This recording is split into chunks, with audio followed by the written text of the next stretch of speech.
Lo pikir konflik Papua cuma soal separatisme? Men, itu cuma permukaan doang. Di baliknya ada tambang emas terbesar dunia, hutan terakhir bumi, dan permainan politik global yang ngeri banget. Jawabannya ada di video ini setelah intro berikut ini.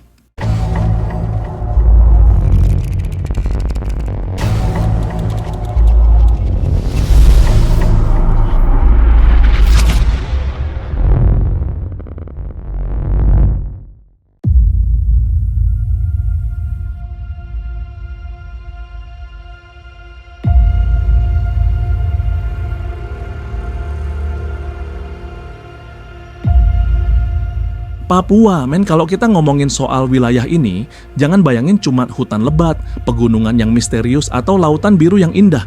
Papua itu bukan cuma soal tanah ujung timur Indonesia, tapi ini adalah salah satu surga terakhir dunia yang justru bikin banyak negara gigit jari pengen nguasain. Lo mungkin pernah dengar soal Freeport, tambang emas terbesar yang katanya bisa ngasih miliaran dolar tiap tahunnya. Tapi percaya deh, itu cuma secuil dari cerita besar kenapa Papua jadi rebutan. Ada hal yang lebih dalam, lebih rumit, dan lebih bikin merinding kalau lo tahu semua faktanya. Bayangin aja men, dari dulu sampai sekarang, Papua itu jadi semacam permata langka yang diperebutkan bukan cuma Indonesia, tapi juga Amerika, Belanda, bahkan negara-negara besar lain yang main di balik layar. Pertanyaannya, kenapa? Apa sih yang bikin Papua begitu menggoda sampai nyawa manusia di sana seakan murah di mata para penguasa besar? Nah, kalau kita tarik mundur, sejarah Papua itu udah panjang banget dan penuh konflik. Dari zaman kolonial Belanda, Papua dianggap wilayah yang enggak begitu penting dibanding Jawa atau Sumatera. Tapi ketika mereka sadar betapa kaya sumber daya alamnya, tiba-tiba Papua berubah jadi harta karun yang enggak boleh jatuh ke tangan orang lain. Lo tahu nggak men, sebelum Papua resmi masuk ke Indonesia, tahun 1969 lewat penentuan pendapat rakyat, PPRA, Belanda mati-matian berusaha mempertahankan wilayah ini. Bahkan sempat bikin program Papua Merdeka biar wilayah itu bisa jadi negara sendiri di bawah pengaruh Belanda.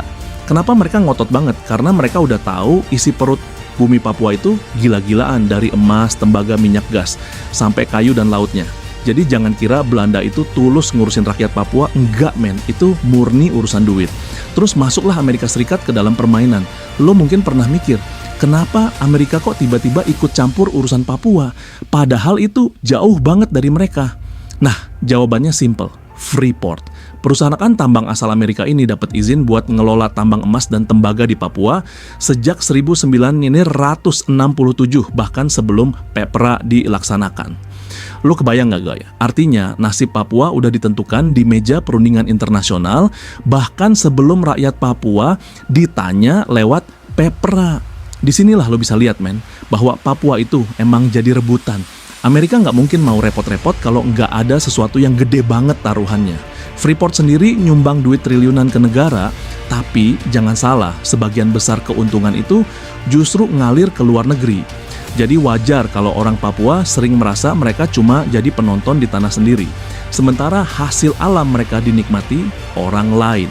Selain soal tambang, ada juga faktor geopolitik yang bikin Papua makin seksi di mata dunia. Lo bayangin aja, posisi Papua itu strategis banget, berada di jalur antara Asia dan Pasifik. Buat negara-negara besar, punya pengaruh di Papua sama aja kayak punya pintu gerbang ke wilayah Pasifik Selatan. Dan lo tahu sendiri, wilayah itu sekarang jadi rebutan juga antara Amerika, Cina, Australia, dan bahkan Rusia. Papua ibarat papan catur di mana kekuatan besar dunia lagi berusaha nentuin siapa yang bisa duduk paling dominan. Lu kira konflik yang sering meledak di Papua itu murni karena separatisme doang? Jangan salah men, ada permainan geopolitik yang bikin situasi makin rumit. Ada yang ngedorong Papua lepas, ada juga yang maksa Papua tetap di Indonesia. Semua itu bukan semata-mata soal hak menentukan nasib sendiri, tapi soal siapa yang dapat akses ke harta karun yang ada di tanah itu.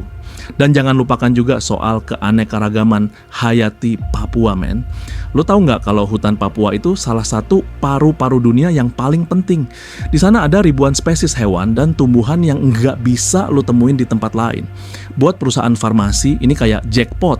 Banyak tanaman yang bisa dijadiin bahan obat, banyak satwa yang bisa jadi sumber penelitian, dan itu semua nilainya nggak ternilai.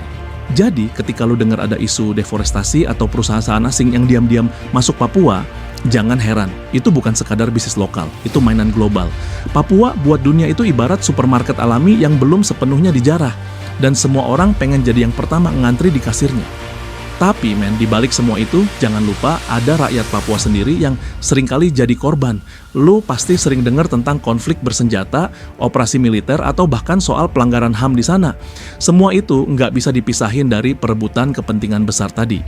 Rakyat Papua sering dijepit di antara dua kepentingan. Di satu sisi negara pengen mempertahankan wilayahnya, di sisi lain ada kelompok yang pengen merdeka, sementara di belakang layar, negara-negara besar cuman tepuk tangan sambil ngeruk keuntungan.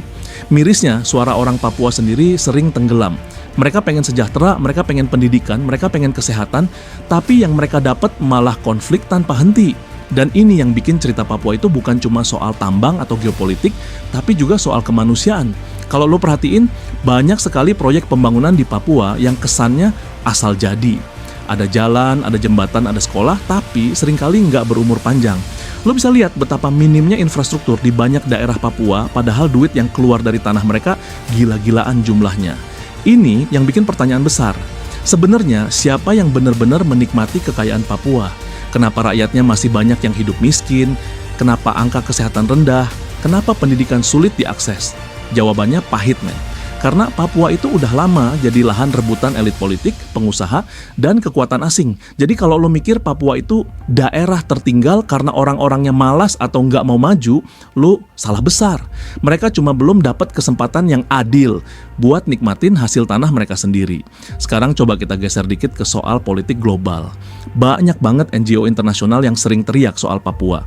Mereka bilang Indonesia menindas rakyat Papua, mereka nuntut referendum baru, mereka dorong isu HAM ke PBB. Tapi coba lu pikir kritis, men. Kenapa baru rame kalau soal Papua, tapi diem aja kalau ada konflik di Afrika atau Timur Tengah? Karena Papua punya nilai strategis.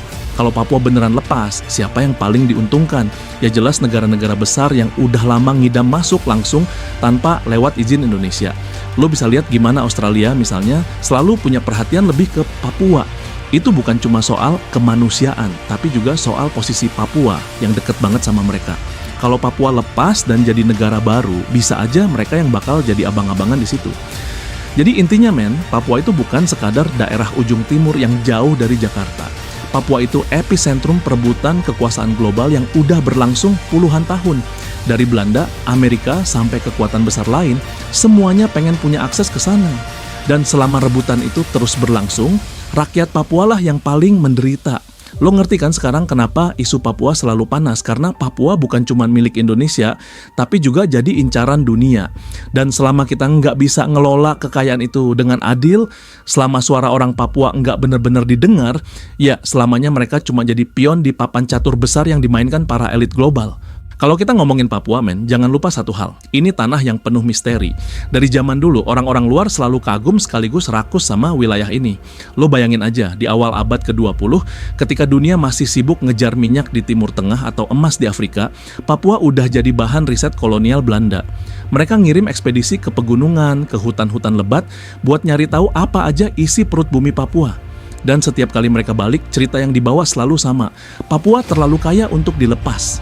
Jadi jangan heran, ketika Indonesia merdeka tahun 1945, Belanda mati-matian nggak mau ninggalin Papua. Mereka rela lepasin Jawa, Sumatera, Kalimantan, Sulawesi, tapi Papua, no way. Itu kayak harta karun terakhir yang mereka masih pegang. Lo ngerti kan kenapa setelah itu Indonesia harus berjuang mati-matian lewat diplomasi internasional, bahkan hampir perang cuma buat masukin Papua ke dalam pangkuan Republik. Tapi setelah Papua resmi jadi bagian dari Indonesia, masalah bukannya selesai, malah makin rumit. Lo tahu Pepera tahun 1969 kan? Penentuan pendapat rakyat yang katanya jadi dasar hukum Papua masuk ke Indonesia.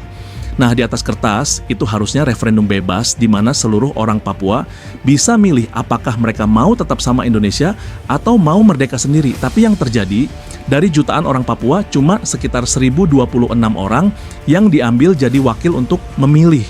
Dan ya, lo bisa nebak, semua milih bergabung dengan Indonesia di bawah tekanan. Dunia internasional waktu itu tahu, tapi mereka tutup mata.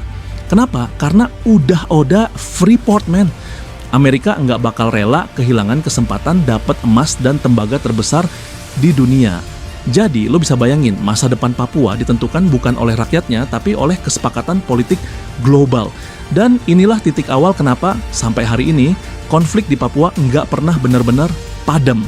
Sekarang coba lo pikir men, Papua punya Freeport, salah satu tambang emas dan tembaga terbesar di dunia. Hasilnya udah ratusan miliar dolar sejak mulai dieksploitasi. Tapi lo lihat kondisi rakyat Papua. Masih banyak yang tinggal di rumah honai sederhana. Jalanan di pedalamannya nggak ada aspal, sekolah susah, listrik sering mati, lu nggak merasa ada yang aneh. Ini kayak rumah lu punya lemari penuh emas, tapi lu sendiri kelaparan tiap malam. Ironi banget kan? Dan yang lebih gila lagi, konflik bersenjata di sekitar tambang justru makin bikin rakyat sengsara. Ada operasi militer, ada kelompok bersenjata yang ngebakar, ada warga sipil yang jadi korban. Semua itu kayak lingkaran setan yang enggak pernah putus. Dan akar masalahnya ya, balik lagi ke satu hal. Siapa yang bener-bener nguasain kekayaan Papua? Belum lagi soal geopolitik men. Gua nggak lebay kalau bilang Papua itu kartu truf buat banyak negara. Lo lihat Cina sekarang, mereka lagi rajin investasi di seluruh dunia, dari Afrika sampai Asia Tenggara. Papua jelas masuk radar mereka. Mereka butuh emas, tembaga, nikel batubara, bahkan akses laut ke Pasifik. Kalau Cina bisa dapat pengaruh di Papua, itu sama aja kayak mereka punya pos strategis di depan muka Australia, dan itu bikin Amerika nggak bisa tidur nyenyak. Jadi lo kebayang enggak, Papua ini sebenarnya medan pertempuran sunyi antara kekuatan besar dunia. Nggak ada tank atau jet tempur yang nembak, tapi ada investasi, ada diplomasi, ada propaganda yang terus dimainkan. Rakyat Papua lagi-lagi cuma jadi pion. Nah, yang jarang banget dibahas adalah soal budaya dan identitas Papua sendiri. Orang Papua punya ratusan suku, bahasa, dan tradisi yang luar biasa kaya. Tapi entah kenapa, mereka sering diperlakukan kayak orang asing di negeri sendiri. Banyak dari mereka merasa nggak dianggap bagian utuh dari Indonesia karena stigma yang terus dilekatin, malas, terbelakang, kasar. Padahal kalau lo mau jujur, siapa sih yang bikin Papua jadi terbelakang? Siapa yang bikin sekolah nggak dibangun dengan serius? Siapa yang biarin rumah sakit nggak punya dokter? Jadi, kalau ada orang Papua yang ngerasa frustrasi, itu wajar banget.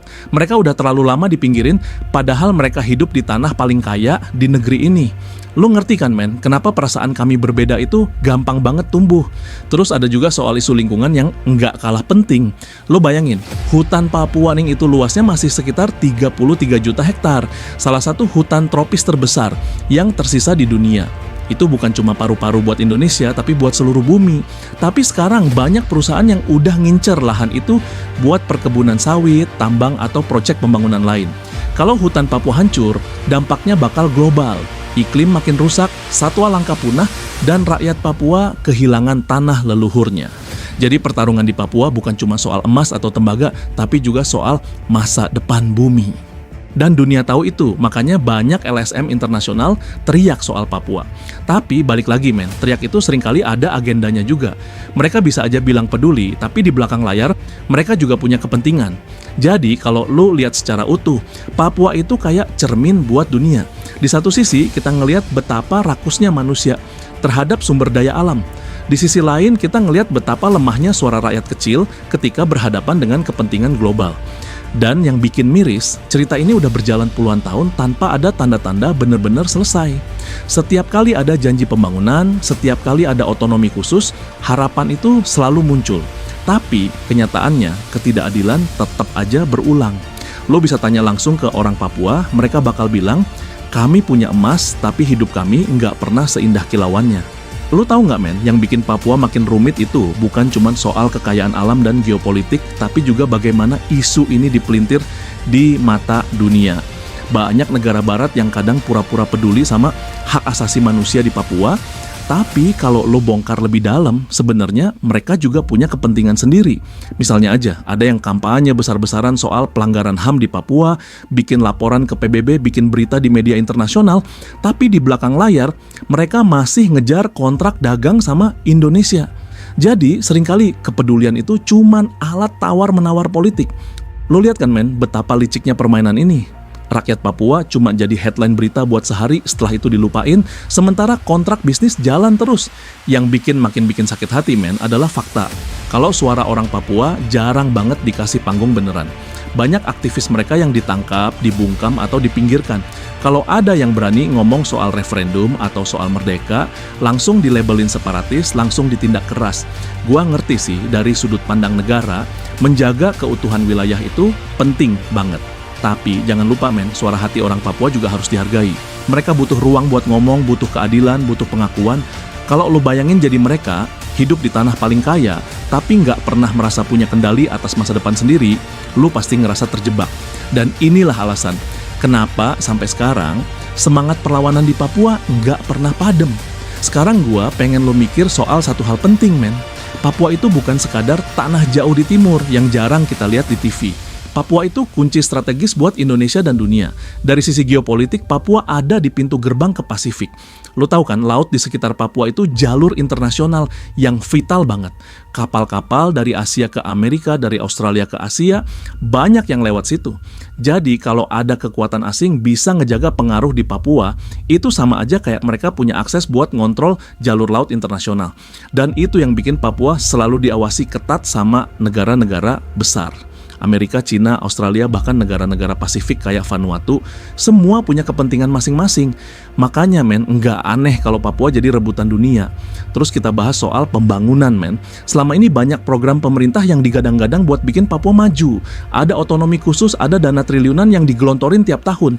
Tapi kenyataannya, apakah rakyat Papua benar-benar merasakan manfaatnya? Nggak sesederhana itu. Banyak laporan soal korupsi dana otonomi, elit lokal yang kaya mendadak sementara rakyat kecil masih berkutat sama kemiskinan. Jalan dibangun tapi sering nggak awet. Sekolah ada tapi gurunya nggak betah lama. Puskesmas berdiri tapi obatnya kosong. Jadi lu lihat kan masalah Papua itu nggak cukup diselesaikan cuma dengan uang.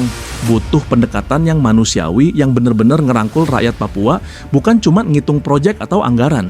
Dan jangan lupa Papua itu juga punya luka sejarah yang dalam banget. Banyak keluarga yang kehilangan anggota karena operasi militer, karena konflik bersenjata, karena pertempuran yang seakan nggak ada ujungnya. Trauma ini diwarisin dari generasi ke generasi. Anak-anak gua kecil tumbuh dengan cerita bahwa ayah mereka ditembak, ibu mereka hilang, atau desa mereka dibakar. Trauma kayak gini nggak gampang hilang, Dan selama luka itu belum diobati dengan keadilan, Papua akan terus jadi bara yang gampang meledak. Lo bisa bangun gedung tinggi di Jayapura, lo bisa bikin bandara mewah di Wamena, tapi kalau rasa keadilan nggak hadir, itu semua cuma hiasan luar. Tapi jangan salah Papua bukan cuma cerita penderitaan. Ada juga kekuatan luar biasa dari masyarakatnya. Banyak pemuda Papua sekarang yang bangkit, belajar ke luar negeri, pulang lagi dengan ilmu, dan pengen bikin perubahan. Ada seniman Papua yang karyanya dikenal dunia, ada atlet Papua yang harumkan nama Indonesia, ada akademisi Papua yang berani bersuara lantang. Ini bukti bahwa Papua punya potensi besar kalau diberi kesempatan yang adil. Masalahnya kesempatan itu seringkali dipotong di tengah jalan oleh sistem yang enggak berpihak. Jadi kalau lo pengen lihat Papua maju, jangan cuma lihat tambangnya, jangan cuma lihat emasnya, tapi lihat juga manusianya. Dan gua pengen lo inget ini Papua adalah cermin bagi kita semua tentang apa artinya keadilan. Kalau negara gagal berlaku adil di Papua, itu sama aja nunjukin negara gagal buat jadi rumah bagi semua rakyatnya. Kalau dunia cuma mandang Papua dari kacamata bisnis dan politik, itu nunjukin bahwa nilai kemanusiaan masih sering dikorbankan demi kepentingan sempit. Jadi, Papua bukan cuma urusan Papua. Papua adalah pelajaran buat kita semua, supaya nggak mengulang kesalahan yang sama di masa depan. Lo harus tahu juga konflik di Papua itu bukan sekadar baku tembak atau protes jalanan. Di balik itu ada permainan informasi, propaganda, dan framing media yang gila-gilaan. Banyak media nasional yang sering cuma nampilin Papua dari sisi negatif, kerusuhan, separatis, atau kekerasan. Tapi jarang banget yang ngasih panggung buat cerita sederhana tentang kehidupan orang Papua sehari-hari, tentang mereka yang cuma pengen sekolah, pengen kerja, pengen hidup damai tanpa harus selalu dicurigai. Jadi wajar banget kalau akhirnya ada gap persepsi. Banyak orang di luar Papua nganggep Papua itu jauh, aneh, atau penuh masalah. Padahal kalau lo deketin langsung, lo bakal lihat manusia yang sama kayak kita semua. Punya mimpi, punya harapan, dan pengen dihargai. Masalahnya, selama narasi ini nggak seimbang, stigma itu bakal terus melekat dan itu bikin luka makin dalam. Sekarang coba lu pikir dari sisi global, men. Negara-negara Pasifik kayak Vanuatu, Tongaan atau Fiji sering banget bawa isu Papua ke forum internasional. Mereka bilang Papua butuh referendum ulang, Papua butuh hak menentukan nasib sendiri. Tapi di sisi lain, negara besar kayak Amerika, China atau Australia jarang mau dukung terang-terangan. Kenapa? Karena mereka lebih takut kehilangan hubungan dagang sama Indonesia daripada harus bela Papua. Jadi men, lo lihat kan, lagi-lagi rakyat Papua jadi korban kompromi politik. Mereka jadi semacam pion di papan catur geopolitik dunia. Ada yang dipakai buat pencitraan moral, ada yang dipakai buat tekanan politik, tapi jarang ada yang benar-benar serius mikirin masa depan rakyat Papua sendiri. Men, lo tahu nggak, ada satu hal yang bikin Papua unik. Kekayaan budaya yang luar biasa. Bayangin, ada lebih dari 250 bahasa lokal yang masih hidup di Papua. Itu artinya ada ratusan cara berbeda buat ngelihat dunia, ada ratusan sistem pengetahuan lokal yang diwarisin turun-temurun. Dari cara mereka berburu, bertani, sampai filosofi hidup yang menghargai alam. Tapi budaya ini juga terancam punah karena modernisasi yang enggak terkendali. Banyak anak muda Papua yang dipaksa masuk ke sistem pendidikan modern tanpa pernah diajarin kebanggaan akan budaya sendiri. Padahal, kalau budaya ini hilang, kita semua yang rugi. Dunia bakal kehilangan salah satu khazanah peradaban yang paling kaya. Jadi perjuangan Papua bukan cuma soal politik dan ekonomi, tapi juga soal menjaga warisan budaya mereka tetap hidup. Gue juga pengen lo mikir soal aspek lingkungan, men. Papua tuh ibarat benteng terakhir ekosistem Indonesia. Kalau Kalimantan udah banyak ditebang buat sawit, Sumatera udah hancur karena kebakaran hutan, Papua masih punya hutan yang nyimpen cadangan karbon luar biasa. Kalau tuh hutan ini rusak, dampaknya bakal global. Perubahan iklim bakal makin parah, cuaca makin ekstrim, dan satwa-satwa langka kayak cendrawasih atau kanguru pohon bakal punah. Tapi lo tahu sendiri, men, perusahaan besar nggak peduli. Selama ada uang, mereka gas terus bikin proyek sawit, tambang atau logging, dan rakyat Papua lagi-lagi cuma bisa ngelihat tanah leluhur mereka diambil pelan-pelan. Buat mereka, tanah itu bukan sekadar aset ekonomi, tapi identitas, warisan, bahkan bagian dari spiritualitas mereka. Jadi kalau tanah itu hilang, sama aja mereka kehilangan jati diri. Nah, yang sering bikin gua miris adalah gimana semua pihak selalu ngaku peduli Papua, tapi jarang banget yang bener-bener dengerin suara asli orang Papua. Pemerintah bilang peduli lewat pembangunan, LSM bilang peduli lewat laporan, negara asing bilang peduli lewat forum internasional. Tapi berapa banyak yang bener-bener duduk bareng dengerin cerita mama Papua yang susah jual hasil kebun di pasar? Berapa banyak yang bener-bener ngobrol sama anak-anak Papua yang harus jalan kaki berjam-jam buat nyampe sekolah? Itu hal-hal kecil yang sering diabaikan, padahal dari situlah inti masalah Papua sebenarnya bisa kelihatan. Ketidakadilan di level paling dasar. Makanya men, kalau kita ngomong kenapa Papua jadi rebutan dunia, jawabannya kompleks banget. Karena di satu sisi dunia ngiler sama kekayaannya. Di sisi lain, Papua juga jadi simbol perjuangan rakyat kecil melawan sistem global yang rakus. Dan jangan salah, Papua juga jadi semacam kartu politik buat banyak pihak, baik di dalam negeri maupun luar negeri. Jadi jangan heran kalau isu Papua nggak pernah benar-benar selesai. Karena selama ada emas, ada tembaga, ada minyak, ada hutan, dan ada jalur laut strategis, Papua bakal terus jadi rebutan. Tapi di tengah semua itu, men, gue tetap pengen lo lihat secercah harapan. Banyak generasi muda Papua sekarang yang nggak mau lagi jadi korban. Mereka bikin komunitas, bikin gerakan seni, musik, bahkan konten digital buat ceritain Papua dari perspektif mereka sendiri. Mereka pengen nunjukin ke dunia kalau Papua itu bukan cuma soal konflik, tapi juga soal keindahan, kebudayaan, dan masa depan. Dan kalau mereka dikasih ruang, gue yakin banget Papua bisa jadi salah satu daerah paling maju dan inspiratif di Indonesia. Jadi men, pelajaran besar yang bisa lo ambil dari Papua adalah jangan pernah biarin kekayaan alam bikin lo buta sama manusia yang hidup di atasnya. Jangan biarin politik global ngerampas hak orang kecil. Dan jangan biarin sejarah kelam terulang terus tanpa pernah ada keadilan. Papua itu cermin, men. Kalau kita gagal berlaku adil di sana, itu artinya kita gagal sebagai bangsa. Jadi men, kalau kita tarik napas sebentar dan mikirin semua hal yang udah kita obrolin barusan tentang Papua, jelas banget kalau tanah ini bukan sekadar daerah di ujung timur Indonesia, tapi pusat pusaran kepentingan dunia. Dari tambang emas yang kayak nggak ada habisnya, hutan tropis yang jadi paru-paru terakhir bumi, sampai posisinya yang super strategis di jalur Pasifik, semuanya bikin Papua jadi rebutan. Dan yang paling ironis, di tengah semua perebutan itu, rakyat asli Papua sering jadi penonton sekaligus korban. Mereka yang punya tanah ini justru kerap kehilangan kendali atas apa yang terjadi. di rumah mereka sendiri. Kesimpulannya, Papua adalah cermin dunia modern. Di satu sisi kekayaan luar biasa, di sisi lain penderitaan yang terus diwariskan dari generasi ke generasi. Selama logika kapital, geopolitik, dan perebutan sumber daya terus jadi dasar kebijakan, Papua nggak akan pernah bisa tenang. Tapi bukan berarti nggak ada harapan, men. Justru dengan makin terbukanya informasi, makin banyak orang sadar kalau yang terjadi di Papua bukan cuma isu lokal, tapi isu kemanusiaan global. Dan disinilah gua ngajak lo semua, jangan cuma jadi penonton pasif. Cari tahu lebih dalam soal Papua, suarakan keadilan, dan jangan biarin isu ini tenggelam di tengah hiruk-pikuk berita harian. Klik subscribe kalau lo ngerasa konten kayak gini penting, share biar makin banyak orang yang tahu kenyataan pahit di balik kata Papua. Dan tulis pendapat lo di kolom komentar. Menurut lo, siapa yang paling diuntungkan dari semua drama di tanah Papua? Karena percayalah men, perubahan itu dimulai dari kesadaran. Dan kesadaran itu lahir dari keberanian buat ngelihat kenyataan apa adanya.